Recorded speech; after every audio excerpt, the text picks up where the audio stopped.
آمنت بالله وملائكته وكتبه ورسله واليوم الآخر والقدر خيره وشره من الله والبعث بعد الموت لا إله إلا الله.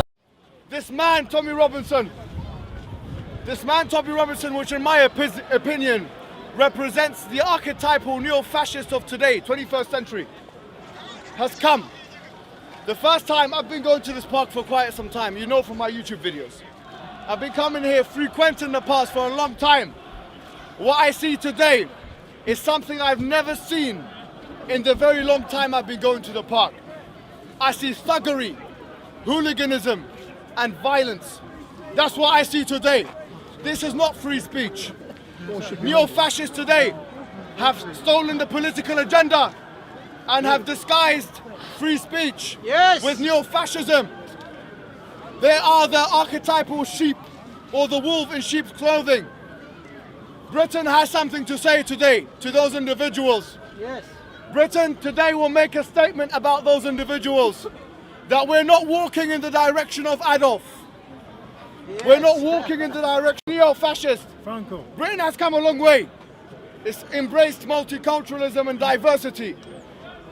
50 years ago, someone my color, or 100 years ago, wouldn't be able to stand here and speak. Free speech means giving those who you... This is what it means. They talk about free speech. Free speech means giving those who you despise the most the opportunity to speak. Those individuals have been prescribing, or have been recommending, or have been telling us that in fact we should treat Muslims differently. What's universalist about that? What's tolerant about that?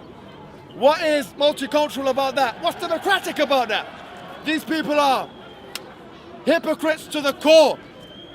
So I say today, this is an advice I give to the people. Britain, look at the countries around you. Look at America, they've actually elected Donald J. Trump. Look at France. Look what its policies are like. Britain has a choice today. It can either steer in that same political direction and create rift and violence. Because, you know, extremism begets extremism. Believe me, we're on the front line of this. Extremism begets extremism. We know we have issues in our community. We do know that. We're aware of these issues. And we're working on them. Believe me, the greatest de-radicalizers are going to be those from within the community. And we as Muslims are going to stop with every might those individuals who are attempting to do things in a violent way. But we need the wider community to realize something. There are grievances. There are political, social and economic grievances that Muslims have. And when neo-fascism, ultra-right-wing ideologies come into the mix, it inflames and exacerbates those grievances. We have a choice to make today. Either Britain goes back to its principles, its post-enlightenment principles of democracy and pluralism, from John Locke to John Stuart Mill, or it decides to go in line with those neo-fascistic principles, by which and through which people from the early 1920s to 1945 have been able to marginalize and disturb communities like the Jews. They want us to believe there's a Muslim problem, just like Hitler wanted us to believe there was a Jewish problem. You can go along with that and see what happens. People don't think, people don't know the fact that actually Jewish extremism existed. There was the Irgun, that was a result of the political pressures. That Irgun was a political group. It was a political group, a Jewish group, which blew up hotels like the King David Hotel. They were a byproduct of this reality. We say today, we represent a lot of Muslims here in Speaker's Corner, and we come here and we talk and we try and do our best. We say today, listen, it's not a contradiction. From our perspective as Muslims, we as Muslims believe that you have a right to practice whatever religion you want to. How do we believe that and why do we believe that? The Quran says, La ikraha fi din, chapter 2, verse 256. There is no compulsion in religion. Lakum dinukum waliya din, chapter 109 of the Quran. You have your religion and I will have mine. So if it's not incompatible with the Quran and it's not incompatible with Western Enlightenment principles, then it can happen. There can be a mutual coexistence. But you know when it will not happen? And you know when it cannot happen? It cannot happen when these individuals decide to disturb the flow of harmony and coexistence. Today we say, listen, we're going to start a new movement today. What did you say? Yes, Tommy Robinson, thank you for coming. Thank you for coming, Tommy Robinson, because what you've done is you've allowed us to spread our message further and longer than what we've been able to do in the past. So today I say to you guys, we're going to start a new movement. What movement is that? Tell us what movement that is. Okay, no problem, I'll tell you the movement. Yes. It's a movement at the moment with no leader. At the moment with no leader. The group structure is called the Ummah, and we have a constitution as well. As the Muslims, we have a constitution, it's called the Quran.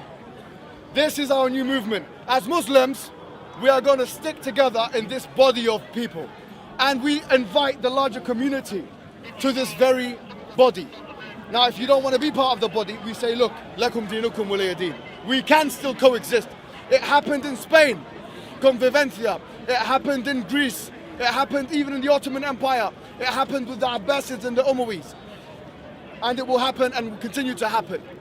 Islam does not preach that if you are a Jew or a Christian, or a Hindu or an atheist, or whatever you may be, that we must be vile and intolerant, or that we must force and compel. It doesn't preach that. The Quranic verses are clear.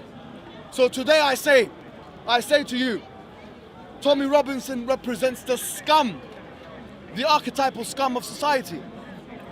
You know something like this. I know I've been speaking to the Luton boys. What did you say? No.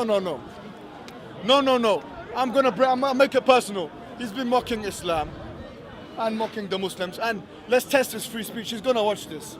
Let's test his free speech. I've been speaking to the Luton boys because I wanted to know what fueled Tommy Robinson psychoanalytically. What fueled him to hate the Muslims so much? There must be some kind of, from a Freudian perspective, pent up suppression that he had. So I found the answer. I did my psychiatric work. You know what the answer was? I spoke to the Luton boys. He was from Luton. And the answer is this: he had a girlfriend. What are you saying, my friend? No, hold on. What are you saying? You're going personal now. Wait. He had a girlfriend. And that girlfriend, she cheated on him with a Muslim man. It's very well known. Wait a minute, what did you say there? You're going personal all of a sudden. I thought this was some kind of speech about politics and religion. No. We have to spice it up a little bit. So she cheated on him. Tommy's not a terrorist. Thank you. You She are. cheated on him. She cheated on him with a Muslim. And I have something to say on behalf of the Muslims and the wider British community about this and about his arguments. And it's the same thing his girlfriend said, probably, yeah? Wait a minute, don't go there, man. Don't go there, man. What are you going to say? No, it's the same thing. He can decide to come and debate me if he wants. He saw my challenge, he rejected it. And those who know. We say, just the same as his ex-girlfriend said, probably, we're not satisfied. We're not satisfied with your case. We're not satisfied with your argument. Now your finger that you're pointing at the Muslim community, which you'll need to fulfill your...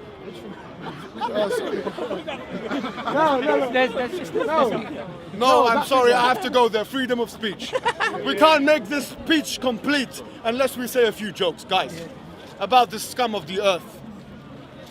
So the finger that you're using to point at the Muslim community, you're pointing the finger at the Muslim community. Freedom of speech, this and that. The finger which you'll need for your conjugal rights to satisfy whoever it is you're going to be with. Because everything else has failed already. From experience. I say to you, before you cast that finger of blame, realize that there are fingers, crusty fingers, that are pointing back at you. In fact, those fingers are telling you that you're a neo-fascist, are telling you that you're a neo-Nazi, and are telling you that you are in fact against the freedom of speech. You know what's funny? The EDL, which he was a member of,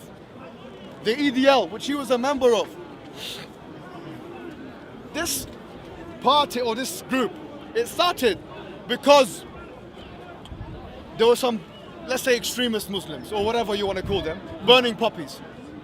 Yeah, they were burning poppies. You know the story. You saw it on the newspaper. But wait a minute. If this guy believes in freedom of expression and freedom of speech, burning poppies is not against freedom of expression and freedom of speech.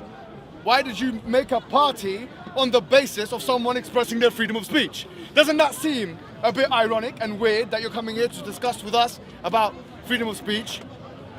Burning poppies doesn't harm anyone from a liberal perspective, physically. So here what we're saying is, if you really believe in freedom of expression and speech, I doubt that there's a reason for you to have done that. I've been reading his tweets recently, and I see that he's been talking about the Rohingya. You know, it sickens me to the core, the scum of the earth, hooligan, ruffian, thug. Hooligan, ruffian, thug, boy, coward, uneducated, wrote a book on Islam, and he doesn't know the first chapter of the Quran. He doesn't know what it is. And people are buying it. Probably these individuals are buying it, some of these individuals. That this scum of the earth, SOE, has decided now to call the Rohingya, he calls the so-called persecuted of the Rohingya. The so-called persecuted are actually terrorists. Can you believe the extent to which collective guilt, this fascist ideology, has encroached every nerve of his body and every atom of his being? This man is disgusting. How dare he say that? They are the most persecuted, according to the UN. So I say to you guys today, that we will take a stand as Muslims and the wider community who are willing to engage with us on this. We will take a stand against his hate, and we will continue in the real freedom of speech, which is a freedom of speech which allows us to elucidate, illuminate and educate, and that's what we're here in Speaker's Corner every week doing. Wassalamu alaikum wa rahmatullahi. Can I just add something on, brothers? Yes.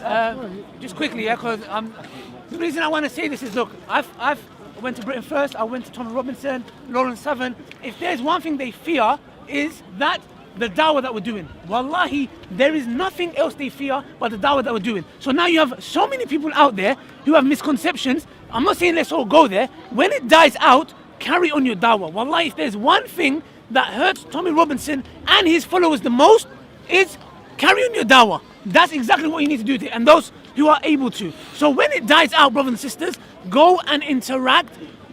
Don't go if you see a group of people who are going to attack you, yeah? But go and interact with those people and tell them the true teachings of Islam. Because if there's one thing that hurts them more than a punch in the face, which I'm not asking you guys to do, is to educate the people. Because when you educate the people, you will have people who've been coming to the park recently saying, I used to follow Tom Robinson. We had Chris, a Millwall fan, and a week before that we had Jordan who accepted Islam. This is his biggest fear. So if you want to do some damage, educate people about Islam. Do not get violent. Yes, if they come, we'll defend ourselves. But brothers and sisters, carry on the dawah. Educate yourself. That's the one message that I want to send you guys, inshallah. That's it. Barakallah.